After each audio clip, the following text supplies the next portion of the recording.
welcome everyone. I'm excited to be here with the amazing Melanie. But we are really excited to have Melanie here.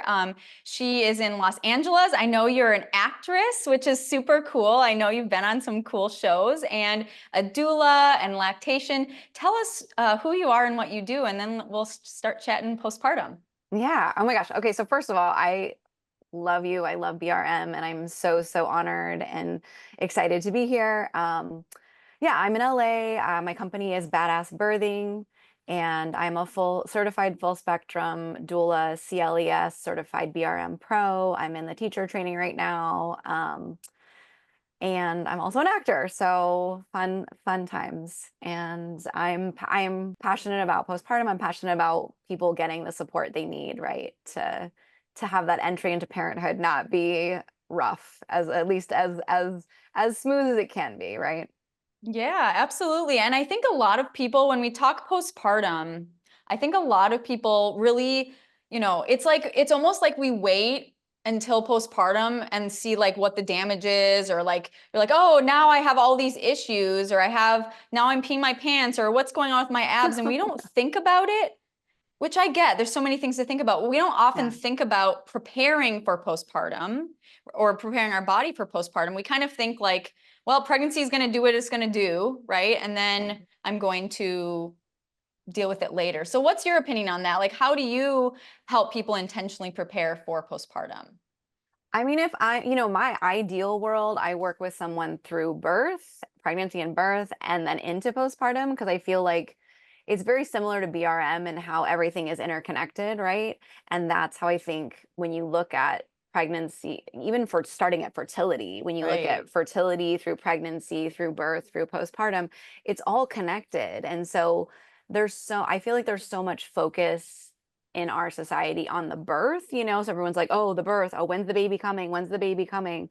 And and we need to be more focused on our moms, on our birthing people, Right. right? Like, we Yeah. need to I've seen a little bit of a shift in, instead of like a baby shower, kind of having like a mom celebration Right. beforehand, which I think Yeah.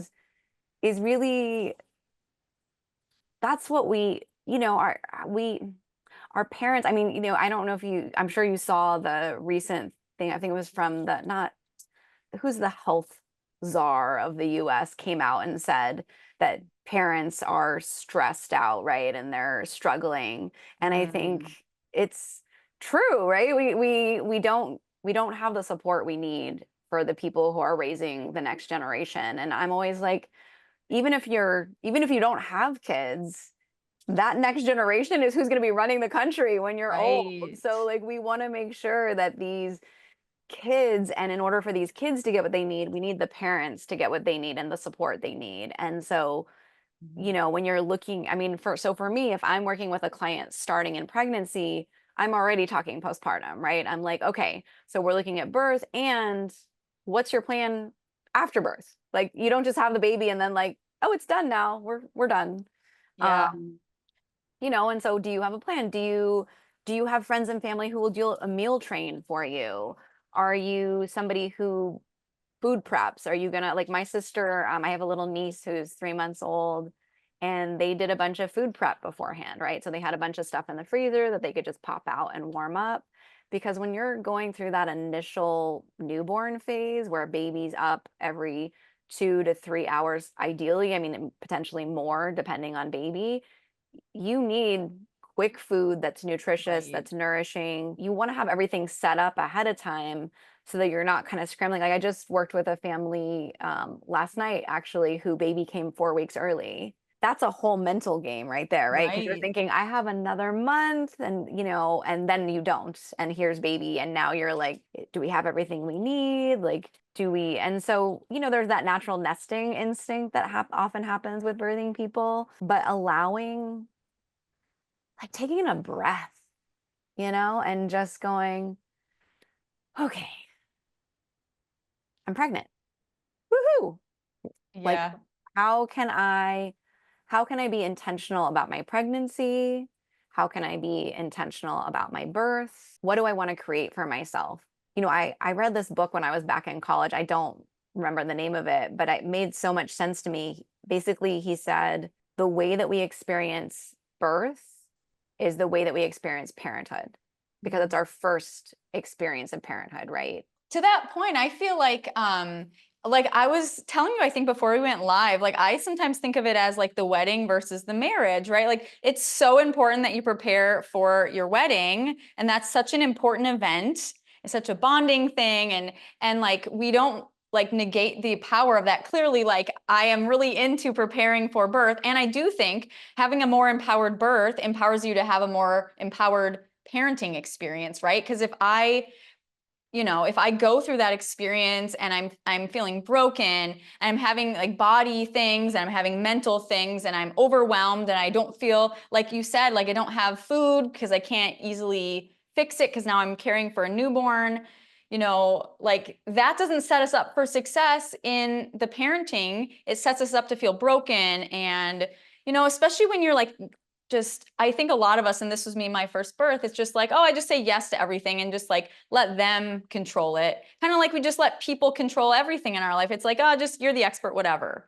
Right? Versus taking a moment and being like, this is my life, this is my birth, this is my pregnancy, and like being intentional with that. And I think if you're intentional in pregnancy, you can really prepare and stack the cards in your favor for a more empowered experience. That doesn't mean it has to like go the perfect right way, right? It's about like the choices you make, feeling heard, feeling validated, and then going into postpartum with that feeling of empowerment, right? Like allows us to show up as the parents we're meant to be, to help those kids show up in the world the way they're meant to be, right? So Yeah, like empowered people empower people. So yeah, I feel 100%. like that's why I'm so like into this process, because I really do feel like it's like, maybe cheesy to say it, but it's like the portal into like your best version of you, maybe, right? If you can allow yourself to like contract to expand into this like more beautiful, dynamic, gritty, right? Because it takes a lot of Yeah. grit to be a parent and to give birth, really. Yeah. So what are some ways? I know you already mentioned some, but I like the tangible ways that we can be intentional in pregnancy for postpartum. Like, what are some things that you like for people to think through? And I'm with you because at my last postpartum visit with folks, I'm always talking through postpartum, right? I'm always like, okay, what's your plan? What are Yeah. we doing? Yeah. Yeah, I mean, so it's starting with that, right? Having a plan. One of the biggest things is around food, right? Or Yeah. it's like, get a meal, sign up for a meal delivery service if you don't have a meal train, or if you have, maybe you have a mother-in-law who you love and she's offered to come and support. And it's also getting together your team. Like Yeah, that's get true. get a therapist lined up, you know, Have just the so you numbers.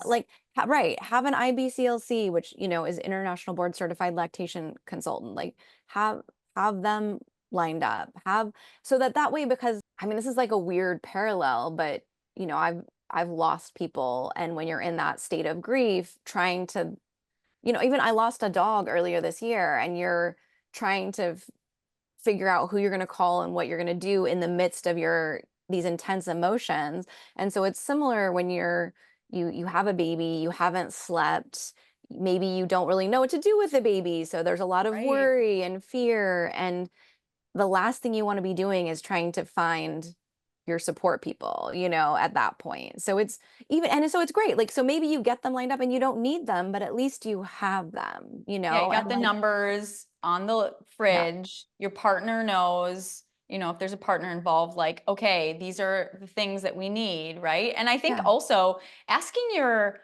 like when a lot of times people feel like after they give birth, they're like hosting everyone, right? It's like, yeah, oh, there's so many people, and I'm just like, and that's really stressful. Like you're leaking from every crevice, it feels like, and then yeah. you're like, your mother-in-law is like in the room, right? And you're like, ugh. And so I always encourage people to put people to work. Like it sounds A weird, but hundred percent. Oh my God, right? 100%. It's like holding baby is a privilege, right? You only get Right. to hold the baby if you've held the parents first. Oh So yeah, like, hold the parents, do how a do you hold the job. parents? Right. Like, do they need dishes? Do they need a meal? Do they need somebody to vacuum? Do they need tea made for them? Like, Right.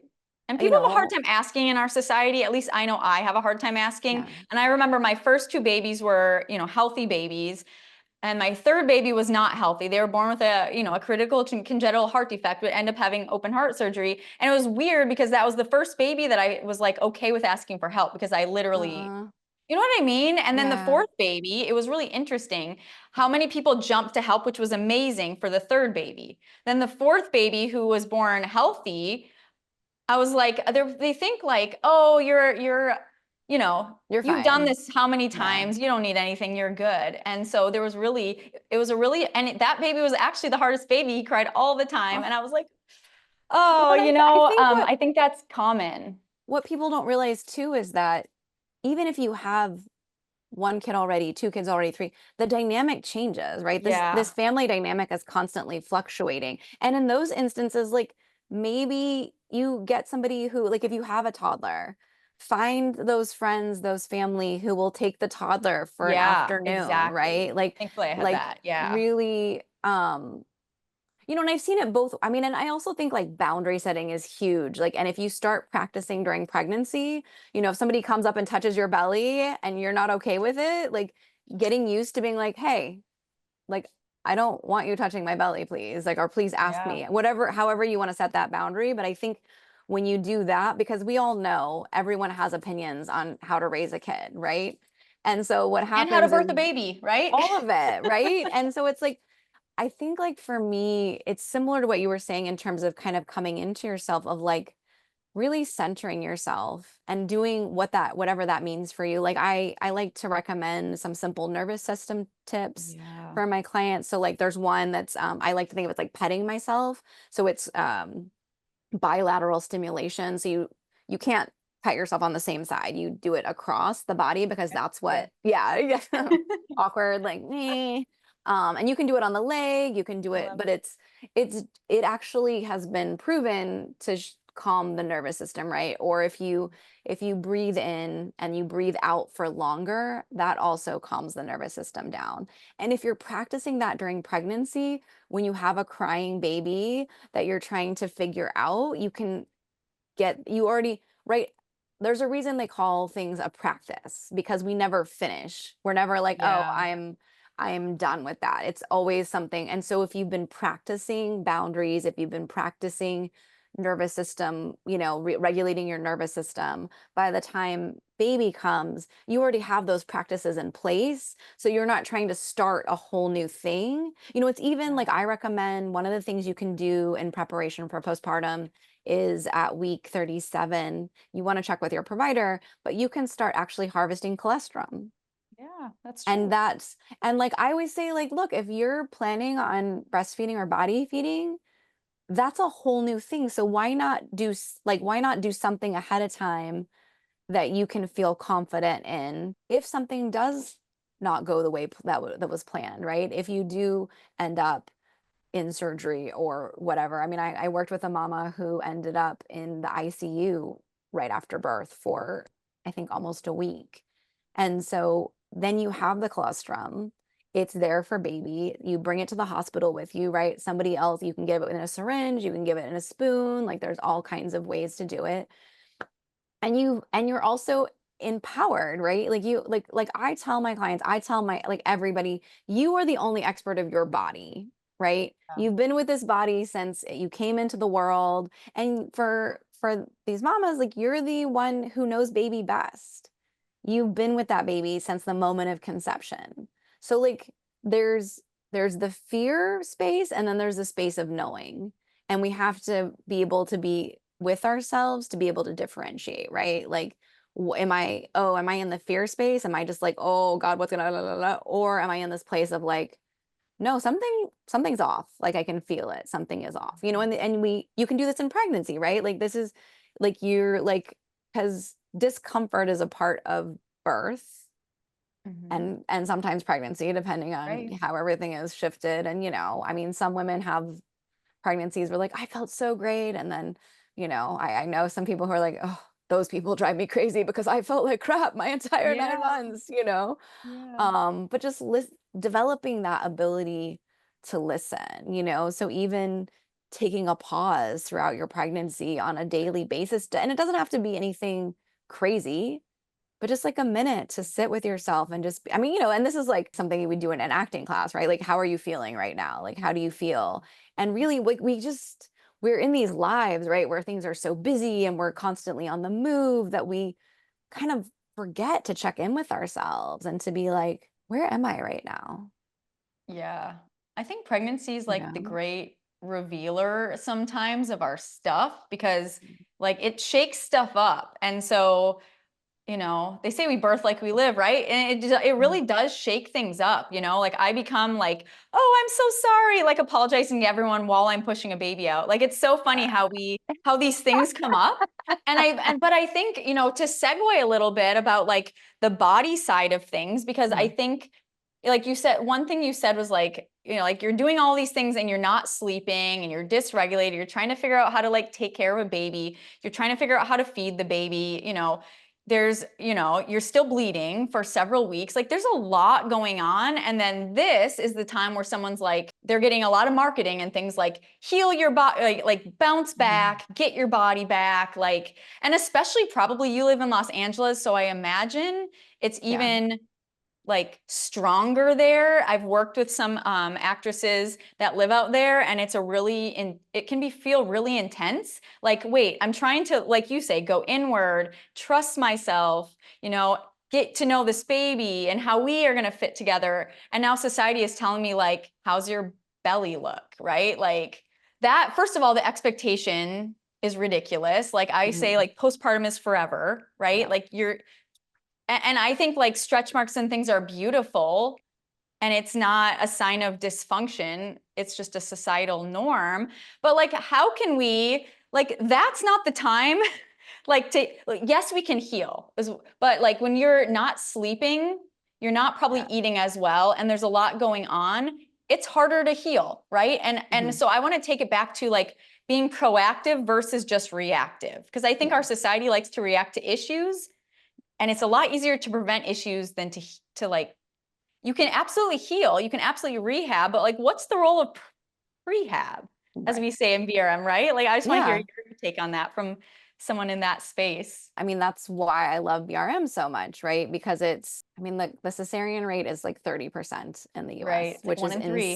Yeah. insane, right? And then that's why the prevalence of the second cesarean and the third cesarean happens, Right. because the majority of people who get one get multiple, right? And this is a major surgery that, you know, it has increased risk. It has the risks of surgery itself, and then it has increased risks the more cesareans that you do and all of these things. So if you can have a physiological birth, your healing is going to be faster. You're going to be in the hospital shorter. And how do we do that? Whether it's BRM or something Yeah. else, like you can work, like say, oh, okay, actually, like I know for me, my pelvis is a little tilted. I'm always going to the chiro to get like back again. I'm like, oh, this one leg's a little long again. Like I gotta, if we're adjusting that and we're getting to a more optimal position, that's going to be more like, I mean, there are no, the thing with birth is that like you do, and then you surrender, Right. because Of there is course. no guarantee of any outcome. But if you're being intentional and you're being proactive, you're more likely to have a physiological birth, which is going to end up less recovery time. I don't know. I haven't done a home birth yet. I'm dying to do a home birth, but we also like, I mean, I firmly believe, I come from a space of believing that we're built for that, right? Like it's not a mistake that we grow babies, that we birth them, that we can feed Right. them. Like all of that to me is a beautiful design. And so how do we support ourselves to have the best chance of being able to do that? And it's doing that prep ahead of time, and so much of that, as you talk about in BRM, is the flow state. Right. Right? Totally. It's yes, there's the physical prep, but there's also that mental, emotional prep. If this isn't your second birth, you need to process whatever happened with your other birth. I mean, if this isn't your first birth, you need to process whatever happened with your other births, because that's going to come with you. Oh yeah, That doesn't that definitely. does, you don't leave that at the door if you haven't processed it. It just comes along for the ride. And so, processing that, like thinking like what makes me calm, and not judging that. Like I once supported a woman who had red lipstick on, and she was having a cesarean, she had her red lipstick on, and some of the staff was making comments about it, and I'm thinking, who cares? Circle yourself, surround yourself with the people who are going to provide that for you, right? Who are going to provide that space of non-judgment, of nurture, of care. It's why I say like I like when I do my postpartum work, I'm like, look, I'm like a hired family member with no drama. So like I I'm love just it. coming Yeah. in to like Just helping. figure out like, oh, do you need does that water pitcher need refilled? Great, let me do that. Would you like some tea? Can I, do that? Like I so want our families to feel supported. But even to the birth outcome itself, I want to say that I believe, and I'm sure you see this as well, like when because essentially what is BRM and what is like getting your body ready? It's essentially getting your core system balanced, right? Getting your Mm. respiratory diaphragm, your pelvic floor, your pelvic diaphragm working together, the abdominals in the front. If we can get those things like working together to support pregnancy and pelvic pain and your core, your core system, everything, whether you have a cesarean or a vaginal birth, epidural, no epidural, like etc., like getting that system working well is gonna make postpartum be more easeful, right? Like because like when you have a cesarean, you cut through a lot of those layers, and so Yeah. getting the core to like communicate and to like connect again is going to be a lot easier if it's done it before, right? It's going to be like, oh, I remember this, your pelvic floor, so often they're so tight. And we push for, let's say someone pushed for 5 hours against this unyielding pelvic floor versus, and then maybe they had a C-section, maybe they didn't, doesn't really matter. But then if we can, let's say we get them in pregnancy and we're like, hey, let's get your pelvic floor to be really nice and, it's good at getting long, it's good at getting short, it's good at, adapting to whatever you're asking it to do, jumping, laughing, sneezing, it's going to have a better time postpartum versus I think people are like, oh, it's because of pregnancy, or it's like, Yeah. oh, everybody has that issue because it's very normalized. Like dysfunction is very normalized, and it's good and bad, right? Like the Well, good I'm just gonna say it's good because we don't want to shame people, right? We yeah, don't and want there's the no person who sneezes shame. and pees to be like, oh my God, I Yeah. sneezed and pee. But and also like let's present a vision where like Yeah. if your body has actually been supported, if your pelvic floor has been taken care of, if your alignment and all of this is more optimally aligned and working better, you, like there are other options. Like you can actually make it through pregnancy, make it into postpartum and not be having those issues, Yeah, right? it's like Like, because I think it's because like we don't get ashamed if we have a knee issue. At least we shouldn't. Like we don't get right. it. Like I'm not embarrassed that like I have a knee thing. So like But why am I? people are so, I mean, I will say, like, I think this is like people's, like, I come across this in my clients, right? Like, they're like, I'm gonna poop in front of someone, or and Yeah, I'm like, girl, you probably will. listen, like, it Yeah. doesn't, like, if you're worried about that, like, I might not be the right person for you because you want to be with someone you're not worried about that with, right? And I Like, think they get it's to the like, point that they don't worry, right? Because I'm a pretty like modest, like I don't show my belly online. I'm pretty modest, like in a lot of ways. yeah. But when and I thought for sure I would be at birth, right? Because you're just like, oh, I don't want, and I still pretty much am, to be honest, during birth. I'm pretty modest, but because I was apologizing about the people, like, I'm sorry, guys. And you're like, Lindsay. So I think it's okay to be modest, but I think Yeah. the thing is about just like letting go of maybe birth helps us because I think especially people who identify as women, like we get ashamed about a lot of things and we don't want to show up or be too big or too Yeah. loud or too this or too that. And birth is a time where like it's all about you, right? Like Well, hopefully, right? Hopefully it's all about should you. be. Like, yeah. The more that you do it through your whatever your birth looks like, right? Right. The more you can be gentle and give yourself grace, then the more you can do that when you get into this postpartum period. And I also think like to your point when you were talking earlier about not wanting to ask people, I see this a lot, right? Especially I think, I'm in LA, it's a lot of very like independent, fierce women who are like, I'm a career woman, like I don't ask for Right. anything.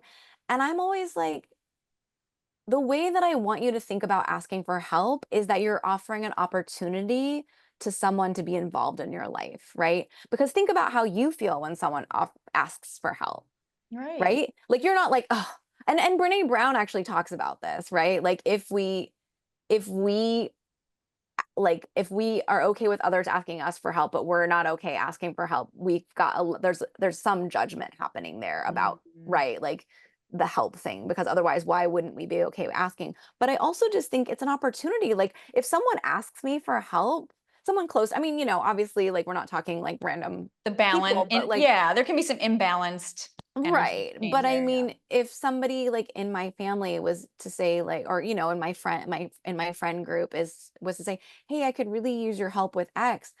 Like it makes me happy that they feel safe with me, that that they've allowed me to provide that for them. And I think like we forget sometimes, we think like it's, oh, well, I'm putting them out, but it's like, no, you're giving them an opportunity and they can say no, right? Like, Right. I mean, everybody has different capacities. So like sometimes people can't do it, but it does give them an opportunity to see. But because like sometimes people help in the ways that they would like to be helped, but it's not necessarily the way you need to be helped. Sure, And yeah. sometimes they just don't know, right? They don't know what to do. So they're like, oh, well, I'll just do this because that's what I would want.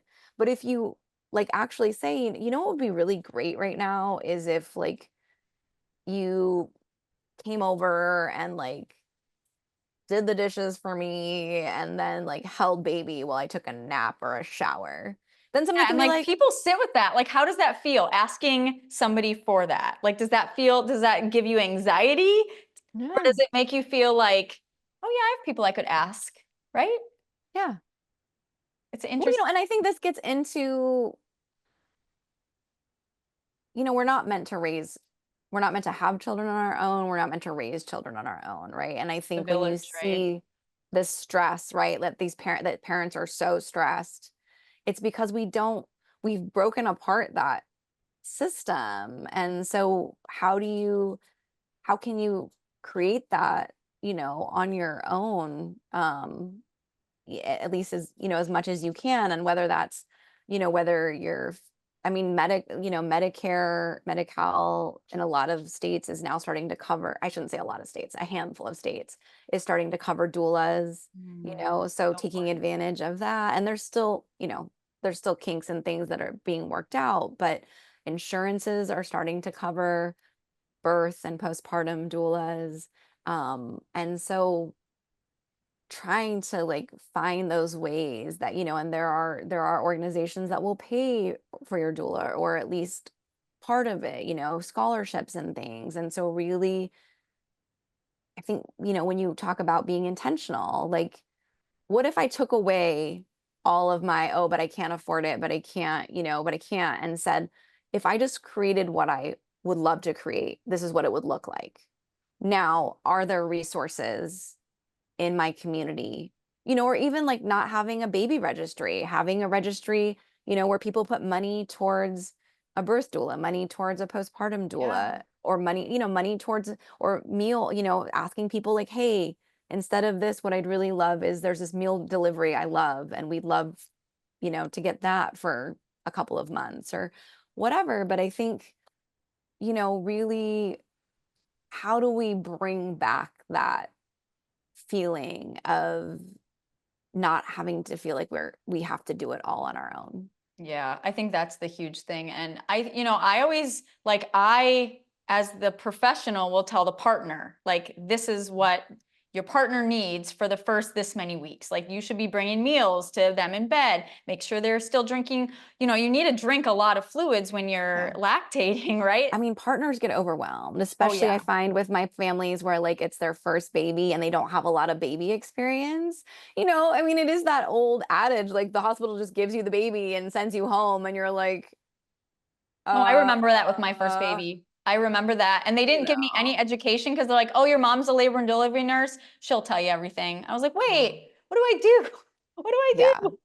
I was Yeah, and it's really overwhelming. I mean, I think, and then you get into that place of exhaustion, and your brain isn't working particularly well. And, and that's, I mean, when we're talking too about being intentional during pregnancy, don't forget your relationship, right? yeah. If you are in partnership with someone in your pregnancy, like don't forget that, because That when shifts a you lot. guys get to that, well, you go from being a dyad to a triad, or, if you already have a toddler, like the dynamic is always shifting. Right. And like when you're exhausted, if you already have tensions, they Yep, just get exacerbated, that is true. right? Yeah. Because they don't get better when both of you are like, I haven't had any sleep. Like, what's happening? Like, everybody needs to hear, because my new parents are so anxious, right? They're so worried. Like they're like, oh God, like, are we doing okay? Like, is this so? And I'm like, listen, baby's alive. It's been 10 days. You got a baby's alive. They're, eating, they're doing well. Like, you guys are doing a great job. Like, Yeah, for sure. So we had so somebody wants to know about like things we can do. Like I think they're thinking maybe even body prep because we talked about the core and the pelvic floor, and people get really anxious about that stuff as well. Like taking care of a baby, taking care of my body, like all of yeah. this stuff is a lot. So some specific things we can do during pregnancy to prepare for postpartum. And I would say, like, of course, we have Body Ready pregnancy program that helps prepare your body. But in general, the thing I would say, and I want to see what you would say, and then we'll kind of close things, is like if you can get your pelvis, like it's essentially what I said, like the core system. So people tend to be either like really extended or really kind of like tucked under and compressed and gripping. And if we can get the rib cage moving, if we can get the pelvis moving, if we can get all of our parts communicating, Yeah. then they work better. And the things we do, it depends on the person. Like we teach BRM pros, like Melanie, of course, to like listen to the pregnant body. Like, what is that body communicating with us, right? Like, why is the lower back having pain? Or why are they having pubic bone pain, right? It's not just because of pregnancy. It's the body communicating a signal to us to like, hey, listen to me. Like, I need some help. Maybe they have like tension that we could help release in their body. And you have, I mean, you can, so you have the BRM programs, there's acupuncture, So many there's things. lymphatic massage, pregnancy massage, right? All of these, like, nurturing the body. Pregnancy it's a lot, right? And I mean, so many people come into pregnancy a little depleted already. And so really just nurture, nurture, nurture. What, do you like baths? Good excuse for it, right? Like, I never all wanted of to that. I never wanted to do like or like a pay for any body work, and then you're pregnant, you're like, oh, it's for the baby. But it should always be, Yes. I get it. Yeah. So, Melanie, this was super fun. I love your just energy and your passion for this work. And I would love for you to just share for everyone, like, where can they find you? Like, what are your things that you're putting out? Yeah, thank you. And thank you, thank you, thank you. It was such a pleasure chatting It's with so you. fun. Yeah, so my website is just www.badassbirthing.com. Love it. And you can kind of find all my services and everything there. Cool. Well, thanks, Melanie. All Any right. final like parting words, like for the pregnant family who is like, what like what's coming? Like, Yeah. what's your final parting words? I know that's like on the I think spot.